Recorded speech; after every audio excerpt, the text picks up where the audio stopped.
오늘 본 말씀을 통해서 영적 싸움과 승리란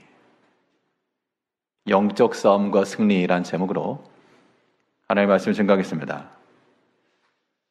예전에 어떤 목사님이 이 유학차, 미국에 있는 신학교를 들어갔습니다. 그래서 그 담당 교수와 인터뷰를 하면서 앞으로 어떤 연구를 하고 싶냐, 앞으로 어떤 마음을 가지고 연구를 할 것인가 라고 하는 것에 대해서 질문하니까 나는 진리를 위해 싸우겠다. 모든 진리 아닌 비진리와 맞서 싸우겠다. 아무튼 이렇게 맞서 싸우겠다라고 하니까 그 교수가 하는 말이 너 뭐 이렇게 싸우려고 그러냐, 뭐 그렇게 이야기했다라고 하는 들은 적이 있는데요. 우리가 말하는 싸움이라고 하는 것은 어떤 물리적인 충돌이나 빼앗고 강탈하기 위한 그런 싸움을 말하지가 않고, 오늘 우리가 이해하고자 하는 바는 우리가 무엇인가 반대로요, 싸울 의지가 없다라고 하는 것은 이 사람은 평화주의자네 그런 의미가 아니고, 물론 싸우지 않으니까 평화를 추구하는 건 맞지만요, 싸움의 의지가 없다라고 하는 것은 그 가치를 지켜낼 의지가 없다라고도 보여주는 겁니다. 그래서 우리가 영적 싸움이라고 말할 때는 가서 뭘 자꾸 싸워, 그게 아니라 하나님께서 우리에게 주신 이 영적인 일들, 우리에게 이미 베풀어 주셨던 그 은혜로운 일들, 이런 것들을 우리가 빼앗기지 않고 잘 지켜내고자 하는 의지를 가지고서 나가야 한다는 겁니다. 그런 의미에서 영적 싸움이라고 하는 것은 필연이며 우리가 날마다 시마다 우리의 삶 가운데서 일어나야 될 일들입니다. 그럼 이런 영적 싸움이라고 하는 것을 무엇을 가지고 싸울까? 우리가 어떠한 전략과 어떠한 방법을 가지고 이 믿음의 영적 싸움을 싸워 나갈 것인가? 오늘 본 말씀을 통해서 살펴보도록 하겠습니다. 이 본 내용은 북이스라엘의 왕 중에 이 여호람이라고 하는 왕 시대에 있었던 일입니다. 이 북이스라엘에 9개의 왕조가 있었는데요, 그 부모가 왕이고 그 아들이 왕이 될 경우는 쭉 한 왕조이고, 이제 다른 사람, 다른 가문이 되었을 때는 이제 다른 왕조로 바뀌는 겁니다. 이스라엘의 초대 왕은 여로보암이었고, 여로보암의 아들이 그 왕조를 이루었고요. 그 이후가 바아사, 그리고 시므리, 그리고 네 번째 왕조가 오므리인데, 오므리라고 하는 사람의 그 아들이 아합이었고, 아합의 아들이 아하시야, 그리고 그 아들이 요람인데, 이 네 사람이 한 가문, 이 오므리 가문, 오므리 왕조를 이루었습니다. 역사적으로는 이스라엘의 정치적으로나 경제적으로나 번성했던 시기였고, 그러나 단지 영적으로는 퇴세한 그런 때였습니다. 이때 이 여호람이 이 여호사밧과의 만남 속에서 무엇을 말하는 거니? 모압, 이스라엘을 배반하였던 모압에 대해서 치료 나가기 전 우리가 어떻게 나갈까라고 말하면서 무엇보다 하나님의 말씀이 무엇인지를 확인해야 됩니다 라고 하는 응답을 들었습니다. 지금 이 유다의 여호사밧, 그리고 이스라엘의 여로암, 그리고 모압, 에돔 왕 세 사람이 한 팀을 이루었고요. 이 모압 왕과의 싸움을 싸우러 나가는데, 이때 우리가 어떻게 싸울까요? 라고 하는 그 전략 전술을 말함에 있어서 여호사밧이 말하기를 우리는 무엇보다 하나님 말씀부터 확인해야 됩니다. 그 얘기를 했습니다. 하나님의 뜻이 어디 있는지 한번 물어봅시다. 우리가 가지고 있는 이런 연합국, 이런 병거, 활과 칼과 창, 이것을 앞세우고 나가는 것 아니고, 이 싸움을 싸우기 전 이것이 과연 하나님께로서 난 것인지, 하나님께서 인정하실 만한 것인지, 또 하나님께 같이 싸워주실 싸움인지, 우리 이거부터 한번 물어봅시다. 하나님의 말씀부터 확인했다는 겁니다. 이것이 오늘날 우리들이 싸워가야 될 영적 싸움의 전략이요, 또한 방법이 되어야 됩니다. 우리가 어떤 것을 하든지 하나님께 먼저 그의 말씀을 확인하는 작업, 이게 필요한 것인데, 하나님 말씀을 확인한다는 것은 알면서 확인하는 게 아니죠. 모르니까 확인하는, 모르니까. 우리가 무엇인가 모르는 것을 알고 확인하는 방법이라고 하는 것은 묻는 겁니다. 묻는 거. 그래서 우리 모든 영적 싸움을 우리가 승리로 이끌어 나가기 위해서는 하나님 말씀인지 아닌지를 잘 확인을 하시되, 그 하나님 말씀에 대하여 묻고 행할 줄 아는 지혜가 있어야 됩니다. 오늘 보면 11절에서는 이 3장 11절 말씀에서 여호사밧이 이르되 우리가 여호와께 물을 만한 여호와의 선자가 여기 없느냐 하는지라. 이스라엘 왕의 신하들 중에 한 사람이 대답하여 이르되 전에 엘리야의 손에 물을 붓던 사밧의 아들 엘리사가 여기 있나이다 하니, 지금 이 새 왕이 전장에 나갔는데 그 이유인즉슨 이 모압이 이스라엘을 배반했다. 그래서 항상 바치던 그 조공품을 바치지 않았기 때문에 모압 왕이 여호사밧에게 함께 전투에 나가자라고 청했습니다. 그래서 여호사밧이 응했는데요. 우리 4절 말씀에서 모압 왕 메사는 양을 치는 자라. 새끼 양 10만 마리의 털과 순양 10만 마리의 털을 이스라엘 왕에게 바치더니 아합이 죽은 후에 모압 왕이 이스라엘 왕을 배반한지라. 이 바치던 조국물이 그쳐지니까 이 이스라엘이, 북이스라엘 왕이 이 모압을 정발해야 되겠다 하면서 여호사밧에게 청한 겁니다. 우리 한번 같이 갑시다. 자, 그렇게 해서 나아갔는데, 그런데 거기에서 한 가지 난관에 부딪혔습니다.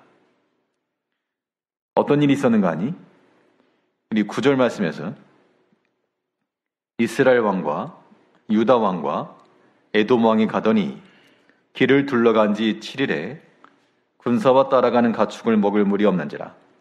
이스라엘 왕이 이르되 슬프다, 여호와께서 이 세 왕을 불러 모아 모압의 손에 넘기려 하시는도다 하니, 이 세 왕이 연합을 해서 군사를 이끌었는데 7일쯤 되니까 물이 없어가지고 이제 물이 없으니까 사람도 가라고 가축도 다라고, 이제 거기서 완전히 절망한 겁니다. 이 싸움에서 이제 졌다. 자, 이러한 낭망이 있었던 이때 이 이스라엘 왕은 이제 우리 다 죽었구나. 하나님께서 이 세 왕을 모압 손에 넘기시는구나. 슬프도소이다. 그렇게 외칠 때 이 여호사밧이 뭐라 그랬는가 하면 우리 하나님께 물읍시다. 그래서 11절에 있는 것처럼 여호사밧이 이르되 우리가 여호와께 물을 만한 여호와의 선자가 여기 없느냐. 지금 물이 없는 그 상황에서 어떻게 하든지 물을 좀 얻으려면 세 나라가 모였으니까 한 나라씩 3교대로 땅을 파거나 아니면 물을 겨루거나 그런 방법을 구해야 될 터인데, 여호사밧의 말은 하나님께 물을 만한 선지자가 없느냐. 이 참 위급한 순간에 지금 당장 급한 물을 찾은 것이 아니라 하나님의 말씀을 먼저 확인하고 찾겠다라고 하는 이러한 전략을 갖춘 겁니다. 이게 우리가 싸워가야 될 영적 싸움의 본 모습이 되는 겁니다. 사람이 여러 가지 상황적으로 곤란하게 처하게 되면 우리가 그것에 대해서 먼저 눈이 가게 돼 있고 그걸 어떻게 해결할까 하는 그런 생각이 가기 마련입니다. 그런데 그렇게 해서 일이 해결되는 경우가 많지 않고 하나님께 뜻을 묻고 하나님께서 허락하시고 인정하시는 것이면 일이 되는 것이고요. 하나님께서 허락지 않으시면 내가 아무리 많은 전략품을 준비하고 군축을 마련하고 수통을 만들었어도 그것을 이기지 못한다는 겁니다. 그러므로 우리 성도님들께서는 우리의 모든 영적 싸움 중에 혹은 우리가 맞는 심히 곤란한 그때에 이 상황을 어떻게 타개할 것인가라고 하는 이런 절체절명의 때마다 먼저 해야 될 것이 무엇인가 하면 하나님의 뜻이 어디 있는지 한번 물어봅시다. 하나님의 선자가 어디 있는가? 하나님의 선지자라고 하는 것은 하나님의 뜻을 찾겠다 그 얘기죠. 이 상황 가운데서 참으로 우리에게 필요한 것은 하나님의 함께 하심이요, 하나님의 지도하심이며 그의 능력이 있다라고 하는 것을 지금 나타낸 겁니다. 이제 우리가 모든 걸 다 알 수 없으나 우리 본 인생의 삶에 있어서 모르는 것들이 우리 눈앞에 나왔을 때 어떤 일을 해야 되는데 잘 모른다. 굉장히 곤혹스러운 겁니다. 우리는 그럴 때마다 하나 앞에 묻기를 주저하지 마시고 또 묻는 게 지혜가 되는 겁니다. 모르면 물어야죠. 우리가 인생의 모든 것을 다 알 수가 없고 안다고 자부했지만 또 모르는 것도 많고 그럴 때마다 그 자리에서 바로 엎드려 하나 앞에 손을 들고 질문하는 것은 무릎을 꿇어 간구하는 것과 똑같은 겁니다. 그때마다 하나님께 묻고 행할 수 있는 그 지혜를 우리가 잘 갖춰야 됩니다. 물었으면 어떻게 할까? 그 다음 단계는 하나님께 물었더니 답이 나왔다. 근데 여기는 두 가지 반응이 있을 수가 있습니다. 우리가 어떤 일에 대해서 하나님께 묻고 그 답을 들은 이후 참으로 그러하다 해서 그 말씀 들은 말씀대로 듣고 행하는 사람이 있고, 또 어떤 경우에는 듣긴 들었는데 내가 듣고 싶은 답이 아닌 경우가 있습니다. 내가 듣고 싶은 답이 아닐 경우는 이거는 곤혹스러운 게 한 가지 더해진 겁니다.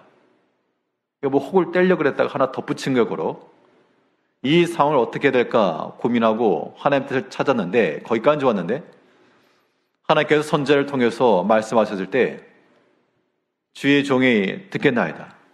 그 하나님 말씀에 순종하면 그것이 우리의 나아갈 길이 될 것인데 가만 보니까 이게 별 효능성이 없어 보인다.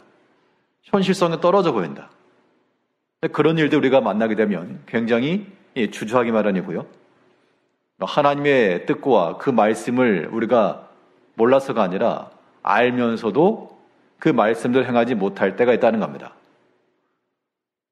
우리는 하나님의 말씀을 확인하는 이러한 전략과 전술을 가지고 싸운다라고 하는 것은 하나 앞에 묻고 행하는 지혜가 있을 뿐만 아니라 또는 하나님께서 우리에게 답으로 제시하시는 것을 듣고 행할 수 있는 그런 지혜 또한 필요한 겁니다.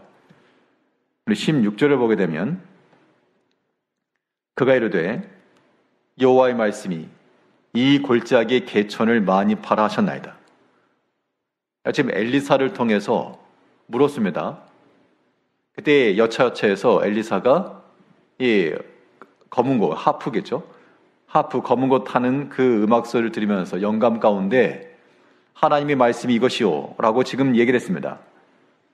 그 내용이 이 골짜기의 개천을 많이 파라셨나이다.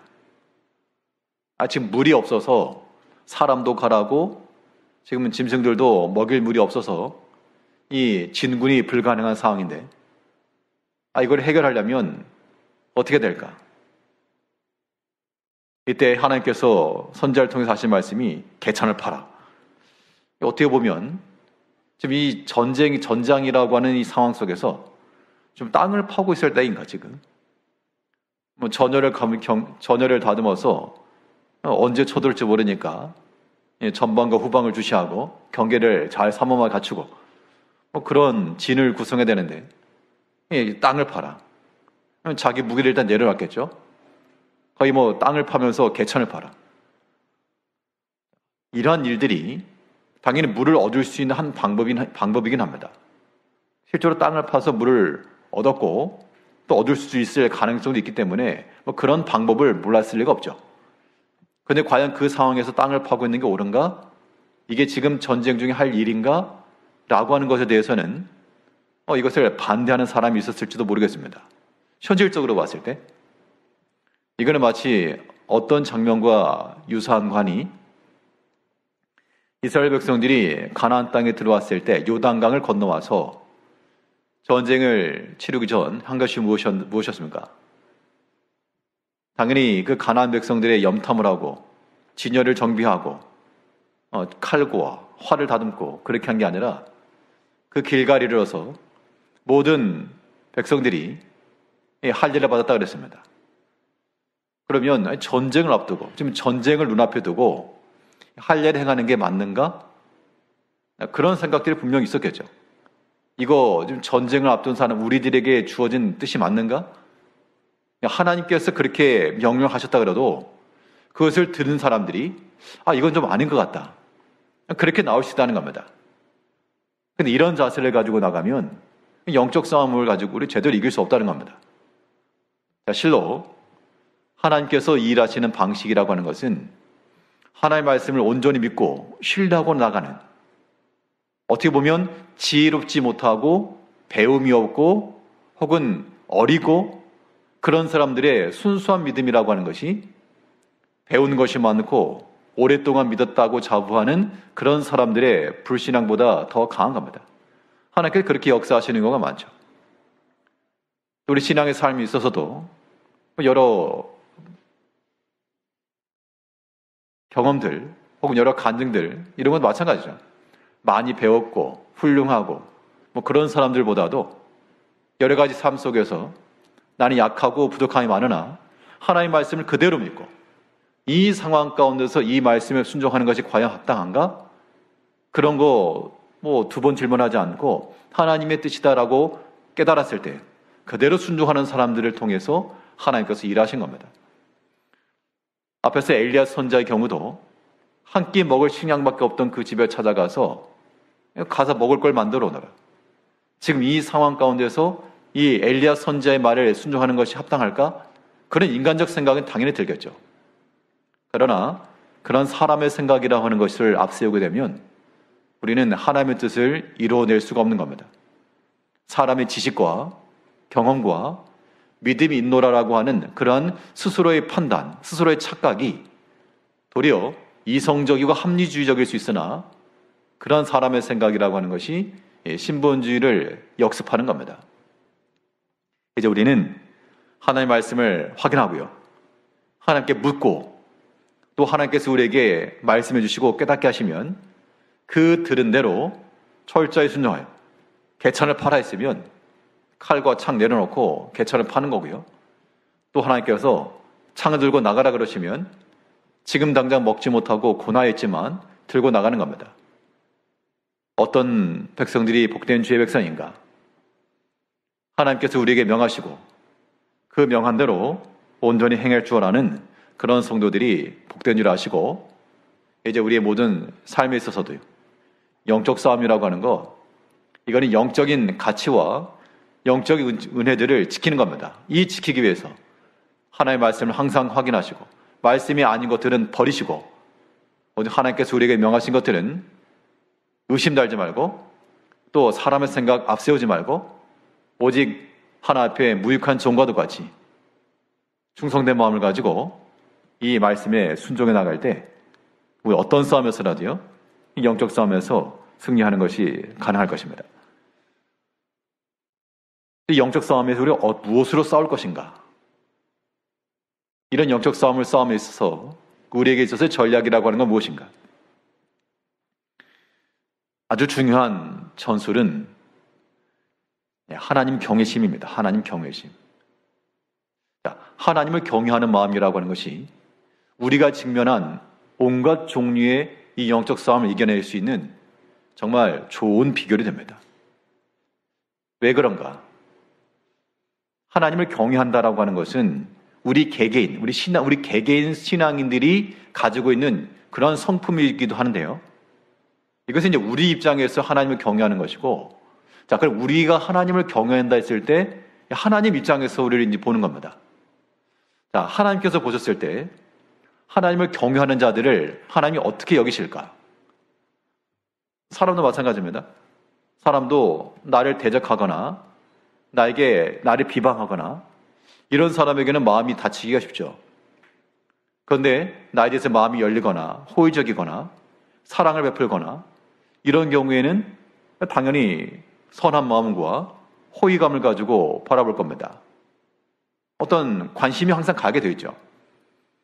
하나님 경외심도 마찬가지인데 우리가 이 땅에 살아가면서 하나님을 사랑하고 경외하는 마음을 가지고 나가면 하나님께서 관심 두는 우선순위의 그런 성도가 되는 겁니다. 그래서 원래는 안 되는데, 뭐 그런 거 있잖아요. 원래는 안 되는데 내가 당신의 얼굴을 봐서 한다. 이런 게 패스가 있죠.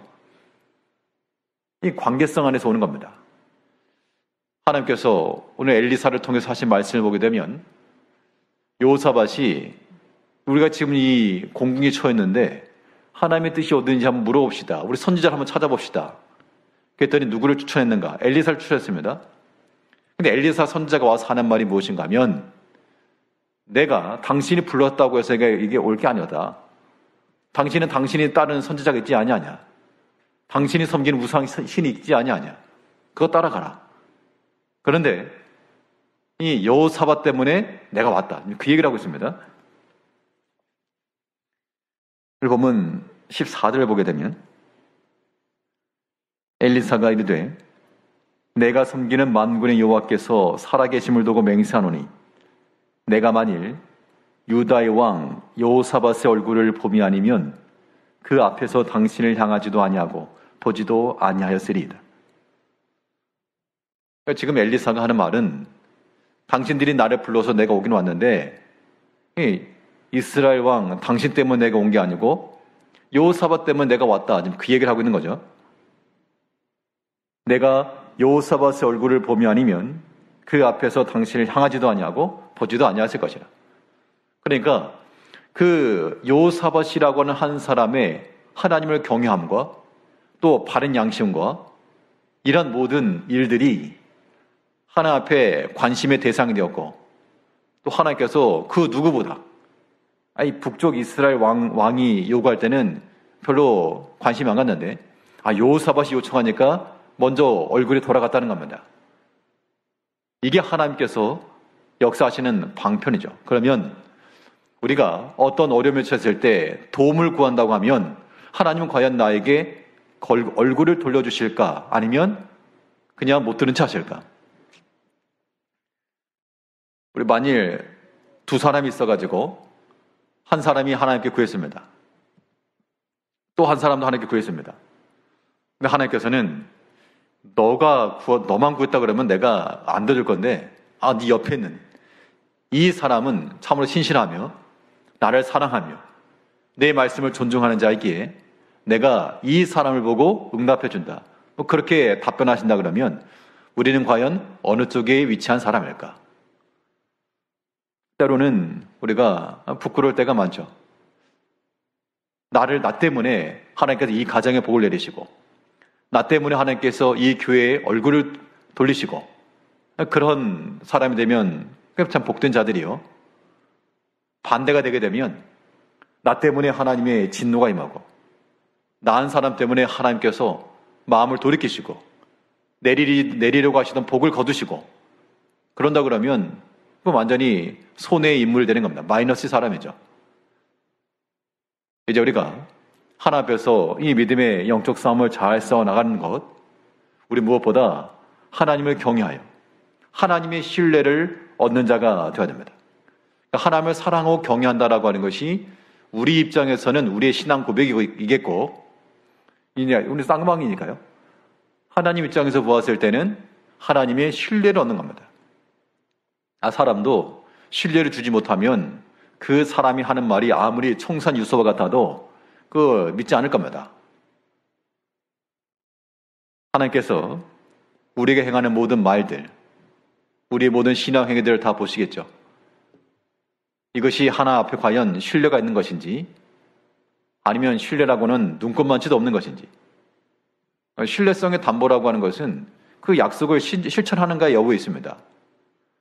말을 해놓고 행하지 않으면 신뢰가 생기지 않죠.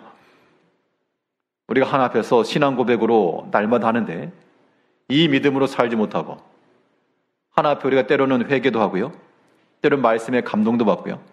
그렇게 내가 하나님의 사람으로 믿음의 사람으로 살겠노라 라고 다짐을 해도 그런 모습으로 살지 못하면 이거 신뢰를 깨는 겁니다. 그래서 하나님께서 우리에게 너는 말로만 믿고 말로만 사랑한다. 그렇게 여겨짐을 받는다 그러면 우리가 아무리 간청하고 간구해도 하나님께서 네가 구하는 거 나 듣기를 원하지 않는다. 이렇게 나오시게 되면 심히 곤란한 상황이니까 우린 도리어 여호사밧과 같은 그런 믿음과 그런 삶 속에서 그가 진실히 하나님을 따랐고 하나님을 경외했기 때문에 그의 평상시의 믿음의 일들이, 하나님을 경외하였던 그 믿음의 일들이 지금 이 위기 순간에 다가오는 그러한 하나님의 은총이 되었다는 겁니다. 우리가 다른 사람에게도 당연히 신뢰를 줘야 되겠고요. 사람 속이려고 그러면 안 되겠죠. 하나님께도 우리가 신뢰 있는 사람이 되어야 되겠습니다.